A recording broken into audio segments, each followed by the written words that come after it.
제가 이제 대학 그리고 신대원에 다녔던 저희 장로회 신학대학교에 예전에 이제 소양 주기철 기념관이라는 건물이 세워지게 되었습니다.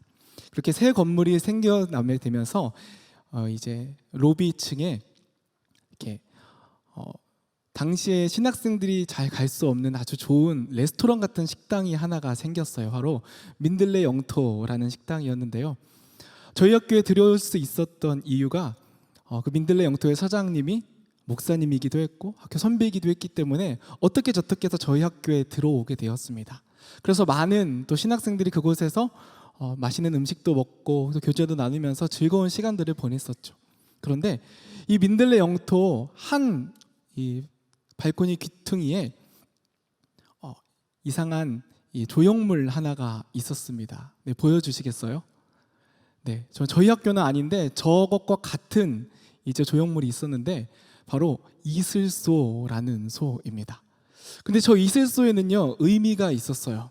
아침 이슬을 맞아가며 열심히 일하는 그 사람을 뜻하는, 그래서 부지런하고 성실히 살아라라는 이 의미와 상징을 가진 저 이슬소가 저희 장신대 안에도 한 마리 이렇게 놓여져 있었습니다. 근데 그게 별로 문제가 되지 않았는데 어느 날 학교 게시판에 글이 올라오게 됩니다. 어떻게 신성한 신학교에 송아지상이 있을 수 있느냐. 여러분, 그러면서 사진 내려주셔도 돼요. 그러면서 이제 게시판에서 갑론을박이 일어나기 시작합니다. 정말 이게 우상 숭배다라고 이야기하는 사람들도 있고 별것 아니다라고 생각하는 사람들도 이제 막 나오기 시작합니다. 여러분, 여러분의 생각은 혹시 어떠세요? 신학교 안에, 식당 안에 저렇게 떡하니 잡혀 있는 송아지 상, 여러분들은 어떤 생각이 드십니까? 어떤 분들은요 정말 저게 우상으로 여기시는 분들도 계실 거예요. 어떻게 거룩하고 신성한 신학교에 송아지 상이 있을 수 있느냐? 근데 또 어떤 분들은요 또 이렇게 얘기할 수도 있을 거예요. 저게 우상이면 광화문에 있는 이순신 장군 세종대왕도 우상이냐? 우리 집에 아이가 안고 자는 인형도 우상이냐? 이렇게 생각하시는 분도 있을 거예요. 그렇다면 여러분, 그 신학교 안에 세워져 있던 그 송아지 조형물이 우상일까요? 아닐까요? 오늘 저는 여러분들과 함께 우상과 관해서 함께 이야기를 나누고자 합니다. 특별히 이 십계명의 말씀을 통해서 하나님의 음성을 듣기 원하는데요. 십계명은 우리가 잘 알고 있듯이 하나님께서 이스라엘 백성들이 반드시 지켜야 할 가장 기본적인 규례로 내어주셨던 당연한 명령이며 누구나 지켜야 할 법이었습니다. 특별히 제1계명부터 4계명까지는 하나님과 사람 사이에 지켜야 할 이 규례였고요. 또 제5계명부터 10계명까지는 또 사람과 사람 사이에 지켜야 할 규례였습니다. 특별히 오늘 우리는요 첫 번째 계명부터 세 번째 계명까지의 이 이야기를 통하여서 정말 우리의 삶의 우상이 무엇이고 우리가 이 우상이 가득한 세상에서 어떠한 자세를 견지하며 살아가야 하는지 하나님의 음성과 말씀을 듣길 원합니다. 우리 다 함께 3절 말씀을 함께 읽도록 하겠습니다. 시작. 너는 나 외에는 다른 신들을 내게 두지 말라. 우리가 잘 알고 있는 첫 번째 계명이죠. 여러분, 혹시 이 계명 잘 지키고 계신가요? 하나님 외에 다른 신들을 여러분들 삶 속에 또 여러분들 마음 가운데 두고 살아가시는 분은 아마 없을 거라고 생각을 해요. 신앙이 그래도 조금 연수가 덜 되었거나 하시는 분들은 간혹 연초에 토정 비교를 보러 가신다던가 재미삼아 운세를 보시는 분도 계시는 것 같아요. 하지만 이 금요 경배와 찬양 이곳 가운데 나오신 여러분들이라면 모두 다 이 정도의 신앙은 다 갖고 있으리라고 생각이 됩니다. 그런데 우리는요 너희는 나 외에는 다른 신들을 내게 두지 말라는 이 하나님의 말씀에서 우리의 이 중요한 방점이 어디에 찍혀 있는지 되살펴 보아야 합니다. 많은 사람들이요 다른 신이 우리 가운데 중요한 것이라고 생각을 해요. 그런데 사실 이 계명의 가장 중요한 포인트는 나 외에는, 하나님 외에는 다른 것들을 두지 말라는 것이 굉장히 중요한 포인트입니다. 오직 하나님만이 우리가 예배하고 하나님만이 우리가 바라보아야 할 대상이기 때문이죠. 그래서 우리가 잘 알고 있는 종교개혁자 장깔뱅은요 이 첫 번째 계명에서 우리가 어떠한 자세를 견지하여야 되는지 이야기합니다. 그것은요, 우리가 오직 하나님만 경배하고 하나님만 신뢰하고 하나님께만 기도하고 하나님으로 인하여 감사하며 살아가는 것, 이것이 바로 우리의 삶 속에 다른 신들을 두지 않는 것이라고 깔뱅은 이야기합니다. 그럼 여러분, 이렇게 한번 여러분들께 질문을 던져볼게요. 여러분은 여러분들의 삶 속에서 하나님만 자랑하며 사십니까? 때로는 나의 업적이나 내가 이루었던 일들, 우리의 자녀들을 자랑하면서 살아가고 있지는 않나요? 우리의 인생에서 혹시 하나님만 의지하며 살아가십니까? 하나님께만 요청하고 간구하며 살아가고 있습니까? 때로는 나의 힘과 내가 할 수 있는 능력들, 내가 알고 있는 사람들과 돈과 명예를 의지하며 살아가고 있지는 않습니까? 우리가 살아가면서 하나님께 날마다 감사하며 살아가고 있습니까? 때로는 우리의 삶 속에서 우리 가운데 일어난 어려운 일들로 인하여서 원망과 불평이 우리 안에 찾아오고 있지는 않습니까? 하나님만을 경배하고 하나님만을 신뢰하고 하나님만을 간구하며 하나님으로 인하여 기뻐하는 것, 이것이 바로 하나님만 바라보며 살아가는, 다른 신들을 섬기지 않는 삶이라고 갈병은 이야기하고 우리는 그 삶을 살아가야 합니다.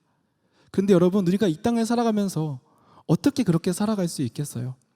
우리의 힘도 있고요, 우리의 건강도 있고, 우리가 사랑해야 되는 것도, 우리가 누려야 하는 것들을 등지고 어떻게 살아갈 수 있겠습니까?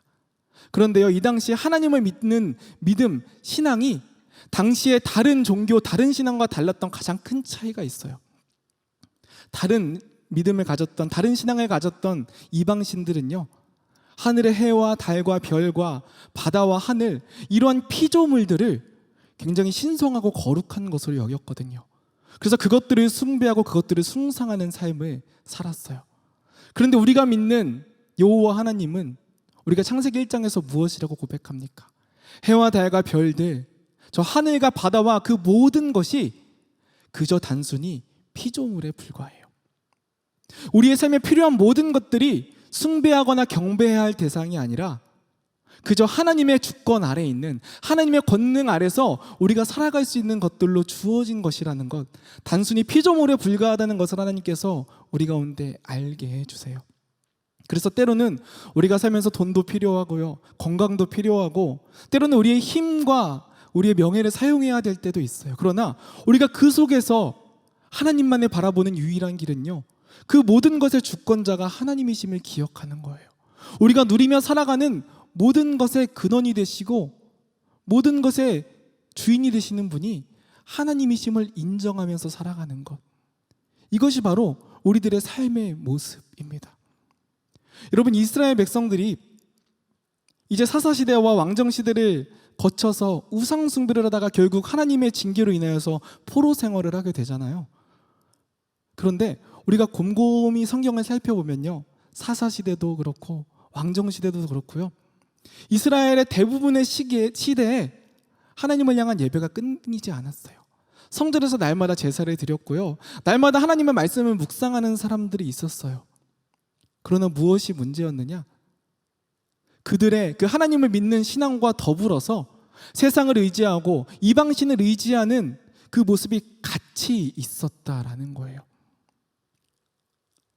하나님과 동등선상에 이방신을 두고 하나님과 동일한 선상에 세상의 법을 두었기 때문에 그들은 오직 하나님만을 섬겨야 하는 법을 어기고 하나님의 피조물을 하나님과 동등된 위치에 놓았기에 하나님은 그들이 우상 숭배할 때 이야기하고 그들을 징계하시고 벌하셨던 것입니다. 여러분, 우리가 기억해야 하는 것은요, 우리가 누리며 살아가는 그 모든 것들은요, 그저 하나님의 피조물에 불과해요. 우리 가운데 절대적으로 느껴지는 그 모든 것들, 내가 살아가면서 없으면 안 될 것 같이 느껴지는 그 소중한 모든 것들이 사실은 하나님의 피조물에 불과하다는 사실을 우리는 늘 기억해야 합니다. 이것이 바로 첫 번째 계명, 나 외에는 다른 신을 내게 두지 말라는 하나님의 명령대로 살아가는 그 길입니다. 우리가 그렇게 믿음으로 살아가고 그렇게 마음 먹고 살아가려고 해도 여러분, 우리 삶 속에서 때로는 그것이 어려워지는 순간들이 찾아와요. 어느 때 우리가 어려워지느냐? 바로 우리의 인생의 풍랑이 찾아올 때예요. 우리의 인생의 역경이 찾아올 때예요. 그래도 평상시에는 하나님이 우리의 주인이심을 믿고 하나님만 바라보고 의지하며 살아가지만 우리의 삶이 불안해지고 내가 어떻게 나아가야 할지 모르는 순간들이 되면 우리는 어느 순간 사람을 의지하고 돈을 의지하고 하나님 아닌 다른 것들을 의지하는 삶을 살아갈 때가 그럼에도 불구하고 우리 가운데 있어요. 그런데 그런 우리들 속에서, 우리들의 모습 속에서 주님은 이렇게 말씀하세요. 우리 함께 4절 말씀을 읽겠습니다. 시작. 너를 위하여 새긴 우상을 만들지 말고 또 위로 하늘에 있는 것이나 아래로 땅에 있는 것이나 땅 아래 물속에 있는 것에 어떤 형상도 만들지 말며. 우리가 불안해서 뭔가 확신한 것에 잡고 싶을 때에, 우리의 인생이 앞길을 알 수 없어서 뭔가 내가 안전한 길로 가고 싶은 우리들의 욕심이 들 때에 주님은 우리에게 말씀하세요. 너는 너를 위하여 생긴 어떤 우상도 형상도 만들지 말라. 여러분, 저는 사실 이 두 번째 계명을 보면서 어렸을 때부터 들었던 의문이 하나가 있었어요. 제가 볼 때는 너는 나 외에 다른 신을 내게 두지 말라라는 첫 번째 계명과 너를 위해 새긴 어떤 형상도 만들지 말라는 이 두 계명이 다르지 않은 계명처럼 느껴졌거든요. 근데 그도 그럴 것이요. 여러분, 실제로 유대교나 카톨릭에서는요, 십계명의 내용은 우리와 거의 동일하지만 분류가 달라요.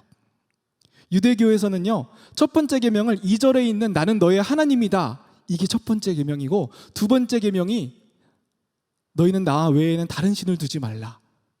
그래서 3절과 4절을 하나의 계명으로 이렇게 이해를 해요. 또 카톨릭은 어떠냐면요, 첫 번째 계명과 두 번째 계명, 우리가 알고 있는 오늘 읽었던 그 두 계명을 제1계명으로 오직 하나님만을 흠숭하라라고 이야기합니다. 그러면 어떻게 십계명을 만드느냐? 우리가 알고 있는 10번째 계명을 둘로 나눠요. 너는 너의 이웃의 아내를 탐내지 말라, 물건을 탐내지 말라, 이렇게 두 개로 나누면서 십계명을 나눕니다. 그렇다면 왜 우리가 다니는 우리 개혁교회는, 개신교는 왜 이 첫 번째 계명과 두 번째 계명이 비슷해 보이는데 굳이 나누어 있는 것일까요? 저는 이 계명을 조금 더 살펴보기 위해서, 우상 숭배가 어떠한 것인지를 살펴보기 위해서 출애굽기 32장 말씀을 우리가 한번 보았으면 좋겠습니다.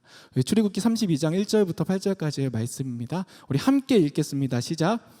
백성이 모세가 산에서 내려온 더딤을 보고 모여 백성이 아론에게 이르러 말하되 일어나라, 우리를 위하여 우리를 인도할 신을 만들라. 이 모세 곧 우리를 애굽 땅에서 인도하여 낸 사람은 어찌 되었는지 알지 못함이니.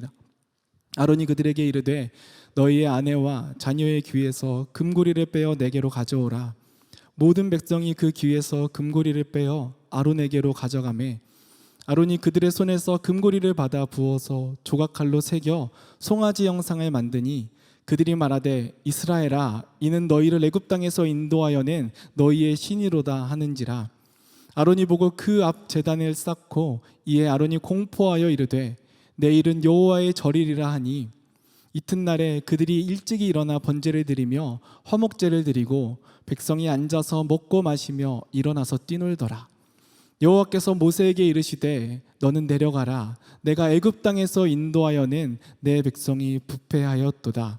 그들이 내가 그들에게 명령한 길을 속히 떠나 자기를 위하여 송아지를 부어 만들고 그것을 예배하며 그것에게 제물을 드리며 말하기를 이스라엘아, 이는 너희를 애굽 땅에서 인도하여 낸 너희의 신이라 하였도다.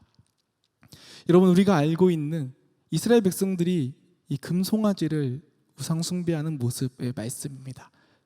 근데 우리는요, 이 본문을 조금 깊이 자세히 살펴보면 좋을 것 같아요. 모세는 하나님과의 교제, 하나님과의 만남을 위해서 시내산으로 올라갔습니다. 그런데 모세를 아무리 기다려도 이스라엘 백성들이 오지 않는 모세로 인하여 불안해합니다. 하나님은 모세를 통하여 이스라엘 백성에게 말씀하여 주셨고 모세를 통하여서 이스라엘 백성들이 어떻게 살아가야 하는지 하루하루 일러주셨거든요. 그런데 이제 그들에게 마치 하나님의 음성이 끊겨져 있는 것처럼 느껴집니다. 음성이 들리지 않습니다. 마음이 불안해집니다. 어떻게 해야 할지 알지 못합니다. 그래서 그들이 무엇이라 말합니까? 모세의 형 아론에게 우리를 위하여 우리를 애굽 땅에서 인도하여 낸 신을 만들라 이야기합니다. 여러분, 그런데 재밌는 사실은요, 이 모세형 아론의 반응입니다. 여러분, 아론은 어떤 사람이에요? 아론은 모세의 형이자 더불어서 모세와 더불어 이스라엘의 지도자예요. 초대 제사장으로 세워졌던 정말 영적인 힘을 가지고 있는 이 아론이 이스라엘 백성에게 무엇이라고 말합니까? 너희들의 온갖 금들을 다 가져와라. 그리고 아론은 그것을 가지고 송아지상을 만듭니다. 여러분, 이 아론의 말에 이스라엘 백성들이 왜 그렇게 자신의 그 귀한 값진 보물들을 들고 나아갔던 것일까요?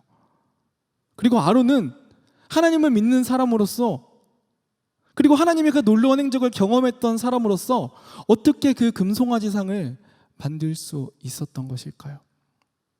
그런데 우리가 이 말씀을 곰곰이 살펴보면요, 아론이 만들었던 이 금송아지는요, 오늘 말씀에서 4절과 7절 그리고 1절에서도 기록하고 있듯이 이스라엘 백성을 인도하여 낸 신이라고 기록합니다. 그리고 5절에서 이 아론이 이렇게 얘기해요. 내일은 여호와의 절일. 여러분, 절일이라는 것은 기쁨으로 즐거워하는 날을 뜻해요. 그러니까 금송아지를 만들어 놓고 하나님을 기뻐하고 즐거워하고 있는 거예요. 왜냐? 이들이 만들었던 금송아지는 그냥 단순한 우상이 아니라 하나님을 형상화했던 거예요. 하나님을 형상화했던 거예요. 여러분, 우리는요, 우리들의 삶이 불안해지고 내가 어떻게 해야 할지 알지 못할 때, 우리의 인생의 풍랑이 찾아오게 되고 내가 어려움 가운데 허덕일 때 지푸라기라도 잡고 싶은 것이 모든 사람의 마음입니다. 무엇인가 붙잡고 싶고, 무엇인가 만지고 싶고, 무엇인가 확실하게 느끼고 싶은 것이 불안한 삶을 살아가는 우리 인생들의 연약함이에요. 이스라엘 백성들은 어떻습니까? 그들에게 하나님은 더 이상 보이지 않습니다. 모세로부터 들려오는 하나님의 음성도 들리지 않습니다. 잡히지 않고 보이지 않고 느껴지지 않는 하나님을 그들은 잡고 싶습니다. 붙잡고 싶습니다. 만지고 싶고 느끼고 싶습니다. 그래서 자신들의 온갖 정성을 다해서 자신의 모든 소유를 내놓아서 금송아지를 만들어낸 것입니다. 금송아지는 단순한 우상이 아니라 이스라엘 백성이 하나님을 그들 가운데 모시는 일종의 표현이었던 것입니다. 그런데 오늘 두 번째 계명은 무엇이라고 말씀하십니까? 너희를 위하여 새긴 우상을 만들지 말라. 출애굽기 20장 23절은 이렇게 이야기하고 있어요. 너희는 나를 비겨서 은으로나 금으로나 너희를 위하여 신상을 만들지 말고. 하나님은 이스라엘 백성들에게 내 모습조차도 만들지 마라, 내 형상조차도 만들지 마라, 나 비스무리한 것조차도 만들지 마라라고 말씀하세요. 여러분, 왜 그럴까요? 왜 하나님은 이스라엘 백성에게 자신의 형상조차, 자신을 예배하기 위해 만드는 것조차 허락하지 않으셨던 것일까요? 여러분, 우리는 하나님께서 이스라엘 백성들에게 이 계명을 언제 내리셨는지를 잘 살펴보아야 돼요. 그들은 광야의 시기를 보내고 있습니다. 그리고 그들은 이제 하나님의 언약의 땅인 가나안 땅으로 들어가야 해요. 가나안 땅은 어떠한 곳입니까? 그곳은 이미 도시가 형성되어 있습니다. 수많은 사람들이 농장을 짓고 문화를 누리며 살아가고 있어요. 이것은 무엇을 의미하냐면요, 그들의 삶이 안정되었다는 것을 뜻해요. 자신의 삶을 예측 가능하고 자신에게 다가오는 불안에 대해서 자신이 이겨낼 수 있는 힘이 있다는 것을 의미하거든요. 그곳은 뭔가 확실한 것처럼 느껴지고 명확한 것처럼 느껴지고 온전한 것처럼 느껴지는 곳이 바로 그들이 건너가야 할 가나안 땅이에요. 그리고 그곳을 지배하고 있는 것은 무엇입니까? 그들의 눈에 보이는 형상, 바알과 아스타롯과 아세라와 여러 가지 이 신들, 그것을 의미하고 있거든요. 그러나 이것은 사람의 피조물에 불과해요. 사람들이 만들어낸 것에 불과해요. 그런데 오늘 이스라엘 백성은 자신의 온갖 정성을 다해서 하나님의 형상을 빚어냈습니다. 이것은 무엇을 의미합니까? 바로 창조주이신 하나님을 피조물의 위치에 두는 거예요. 온 세상 위에서 주관자시고 주인이 되시는 그 놀라운 권능의 하나님, 전능하신 하나님을 저 가나안의 어떤 우상과 다르지 않은 존재로 만들어버리는 거예요. 설령 그들이 믿음으로 그들이 하나님의 갈급히 찾았다 할지라도 그 길이 그릇되고 그 길이 잘못됐을 때 그들은 하나님을 마치 우상과 같이 만들어내는 잘못을 저지르게 되는 것입니다. 여러분, 우리가 진짜 두려워해야 할 우상은 무엇입니까? 우리가 믿음의 사람들이 정말로 경계해야 할 우상은 무엇입니까? 우리는 이미 우리 눈에 보이는 잘못된 우상들은 다 알고 있어요. 우리의 삶 속에서, 우리의 삶의 영적인 싸움들 속에서 우리가 우상이라고 여기고 잘못됐다고 여기는 것들은 우리가 다 알고 있고 이미 경계할 수 있는 힘과 충분한 지식들도 있어요. 그런데 우리가 진짜 경계해야 할 우상은 무엇일까요? 그것은 바로 우리가 하나님이라고 믿는 그분을 우상화하는 것, 우리가 하나님이라고 고백하는 그분을 우리의 형상대로 빚어내고 만들어내는 것, 이것이 우리가 진정으로 두려워하고 경계해야 할 우상이라는 것입니다. 여러분, 민수기 21장에 보면요, 이스라엘 백성들이 하나님을 향해서 원망하고 불평해요. 그러다가 하나님께서 그들에게 징계를 내리세요. 어떤 징계를 내리냐면 불뱀을 보내서 그들에게 물게 하세요. 여러분, 그때 하나님께서 모세를 통해서 그들이 어떻게 해야 살 수 있게 하시나요? 놋뱀을 바라보는 자들, 놋뱀을 바라보기만 하면 주님께서 그 병이 낫게 하시고 살아나게 하시거든요. 놋뱀을 바라보는 것은 하나님을 향한 신앙의 고백이고 믿음의 고백이고 내가 하나님이 우리의 주인이시고 구원자이심을 고백한다는 표현이에요. 그런데 여러분, 700년이 지났어요. 열왕기하 18장 히스기야에 보면요, 히스기야 왕의 시대 때 이스라엘 백성들이요, 이 놋뱀을 느후수단이라고 부르며 그곳에 예배하고 절하고 그 놋뱀을 우상화하고 있는 모습을 발견하고 히스기야가 그것을 무너뜨려 버리거든요. 우리가 진정으로 경계해야 할 우상은 무엇인가요, 여러분? 우리가 신앙이라고 믿어왔던 것, 우리가 믿음이라고 고백해왔던 것, 그것이 우상이 될 수 있다는 것입니다. 이것이 우리가 가장 경계해야 하는 우상인 것이에요. 그렇다면 우상은 무엇입니까?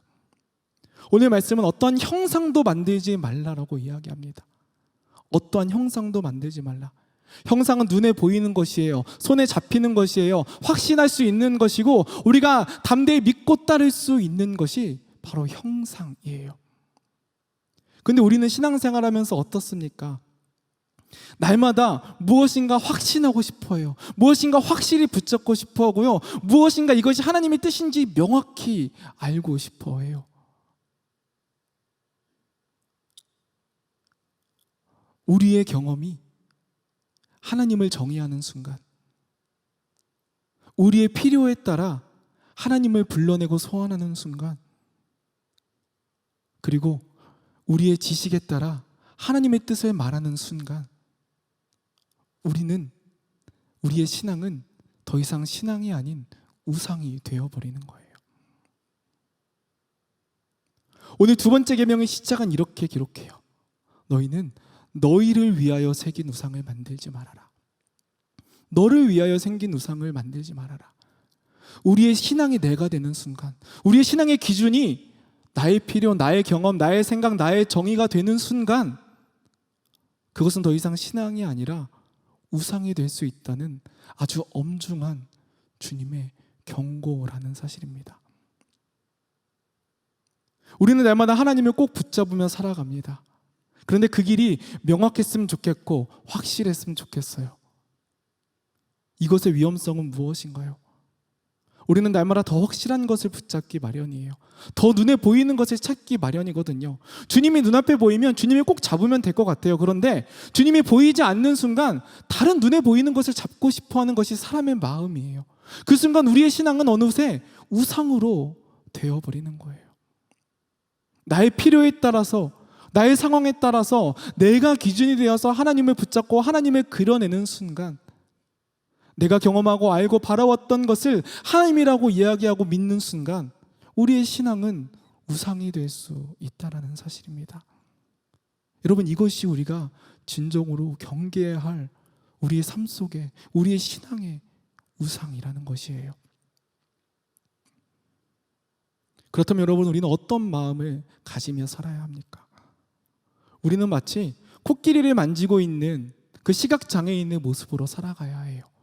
우리가 경험하고 우리가 알고 우리가 믿고 있는 주님은 나의 경험에 불과해요.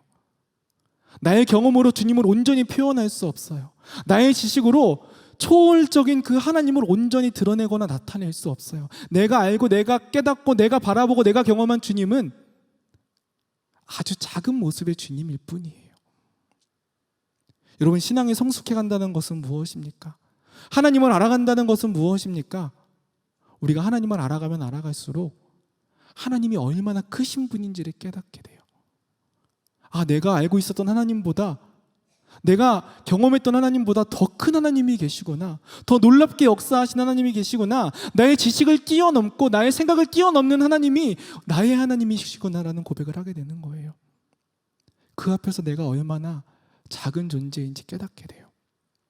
여러분, 우리가 하나님을 알면 알수록 우리가 하나님을 온전히 알 수 없다는 고백이 우리의 믿음의 고백이에요.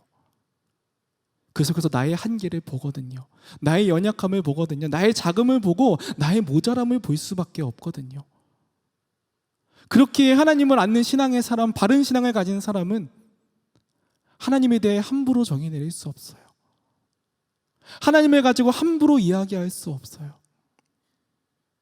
하나님 앞에 겸손할 수밖에 없는 신앙의 모습을 가져 살아가는 것, 이것이 바로 우리가 신앙이 우상이 되지 않도록 살아가는 방법이라는 것입니다. 그러나 여러분, 우리가 그것을 잃어버리고 내가 믿고 내가 알고 내가 경험한 하나님을 전부라고 생각할 때, 내가 하나님을 이렇게 알아왔고 내가 이렇게 말씀을 읽어왔고 내가 날마다 몇 시간씩 기도하고 내가 하나님에 대해서 이렇게 예배하고 찬양하니까 내가 알고 있는 하나님이 전부라고 생각할 때 우리는 어떤 죄를 짓게 되나요? 20장 7절은 세 번째 계명에서 이렇게 말하고 있어요. 너는 내 하나님 여호와의 이름에 망령되게 부르지 말라.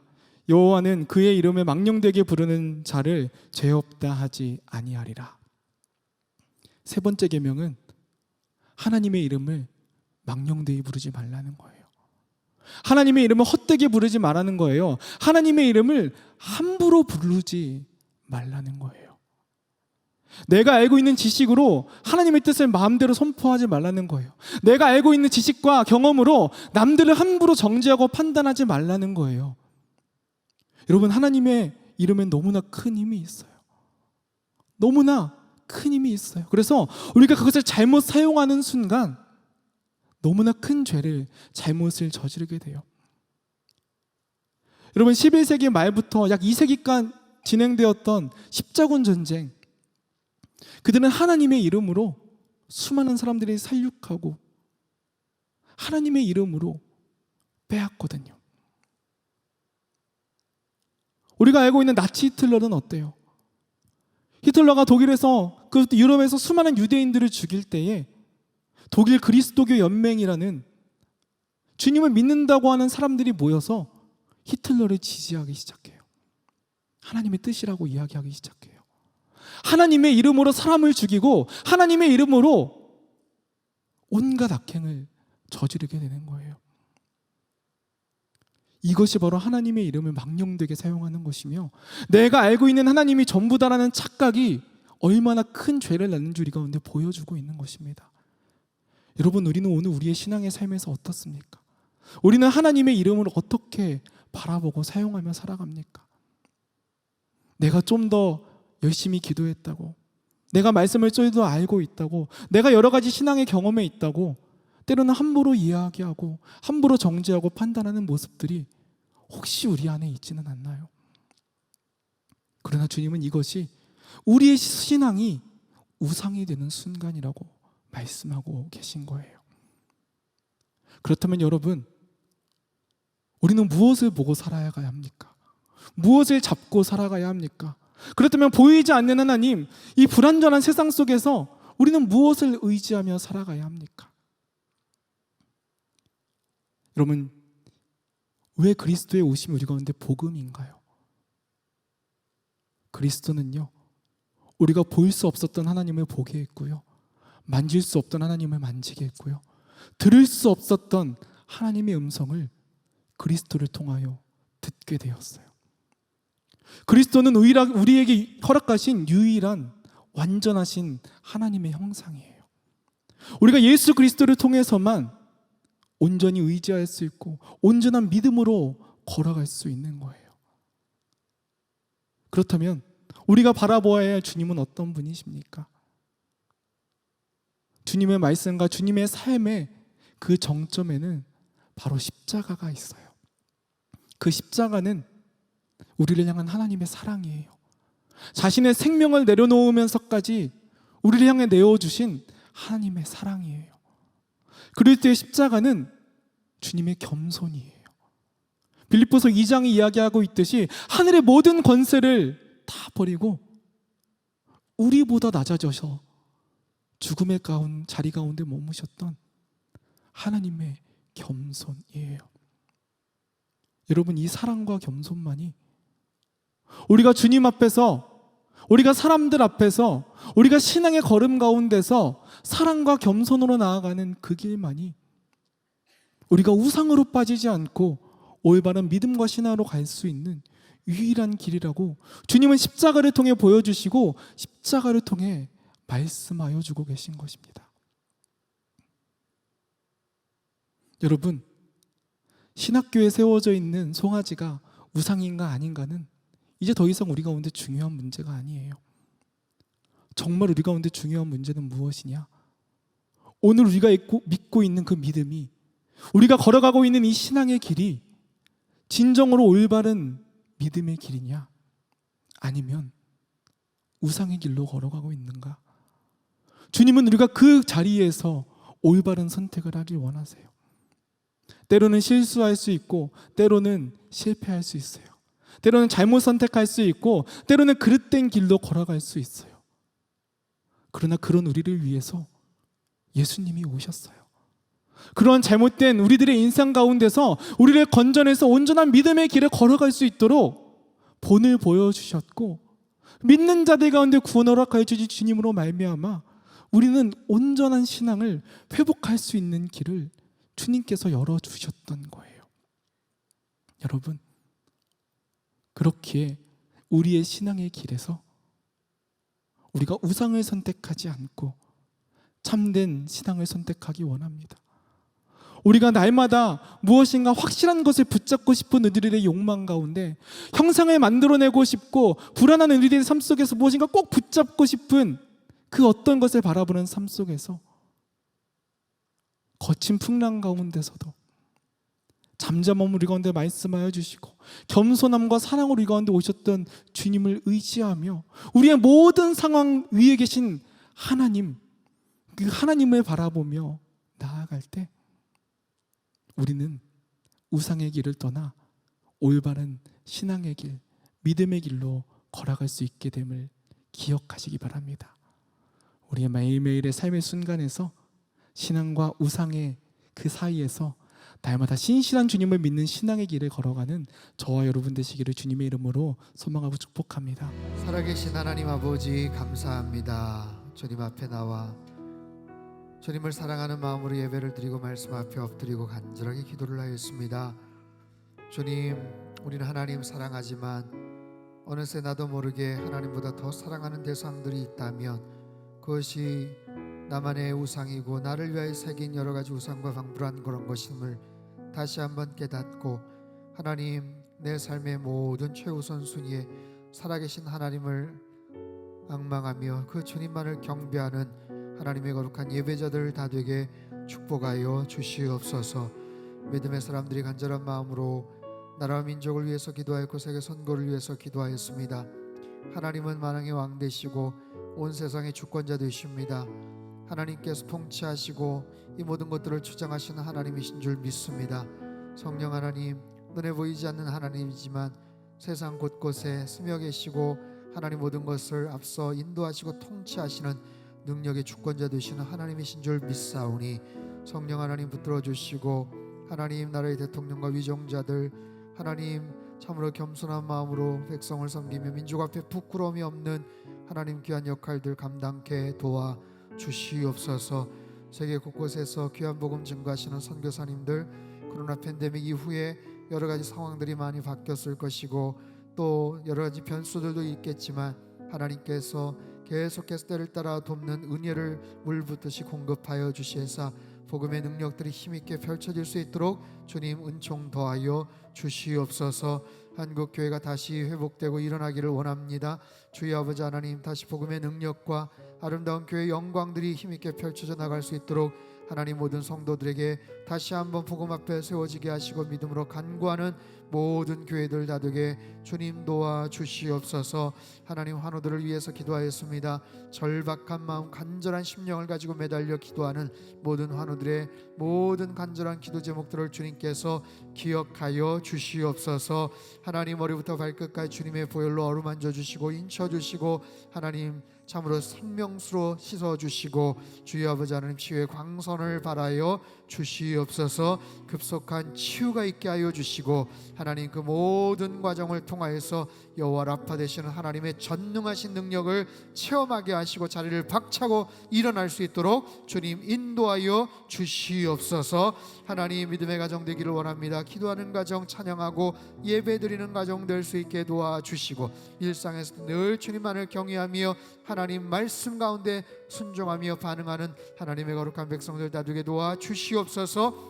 하나님 참으로 이제 하반기 얼마 남지 않았습니다. 마무리 잘할 수 있게 도와주시고 특별히 코로나 이전의 모습으로 이제 모든 것들이 다시 정상으로 회복되어가는 과정에 있사오니 하나님 우리 성당교회 여러 가지 조직과 시스템과 양육 프로그램과 모든 예배와 모임 가운데 놀라운 영적 부흥을 허락하여 주시옵소서. 특별히 금요 경배와 찬양 이 자리를 통해서 살아계신 하나님을 마음껏 높이게 도와주시고 간절한 기도 제목들이 응답되는 놀라운 기적과 치유의 역사 현장이 되게 주님 인도하여 주시옵소서. 구역 모임이 활성화될 수 있게 하시고 이 땅의 모든 하나님 리더들이 하나님 책임감을 가지고 영적으로 우리 구역 식구들을 잘 케어할 수 있도록 은총 도하여 주시옵소서. 주일 예배를 위해서 기도하였습니다. 하나님 모든 예배와 공간과 시간과 장소마다 성령 하나님 하나님께서 가득가득 운행하여 주시고 특별히 교회 학교와 우리 청년부 예배 가운데도 사랑부 예배 가운데도 모든 외국인 예배 가운데도 성령 하나님 가득가득 운행하여 주시고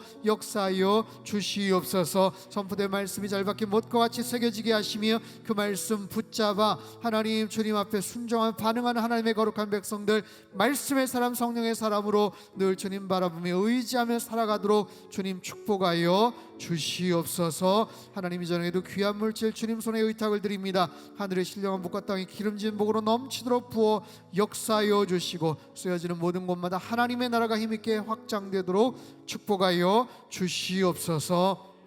이제는 우리 주 예수 그리스도의 크신 은혜와 하나님 아버지의 극진하신 사랑하심과 성령님의 교통하심의 역사가 하나님만을 온전하게 경배하며 주의 영광을 위해 일평생 그렇게 쓰임받으며 살기를 간절히 바라는 예배드린 모든 주의 백성들 그들의 가정과 일터와 건강과 자녀들의 앞길 위해 이 나라 민족 흩어진 모든 열방 위에 이제로부터 영원토록 함께 하시기를 간절히 축원하옵나이다. 아멘.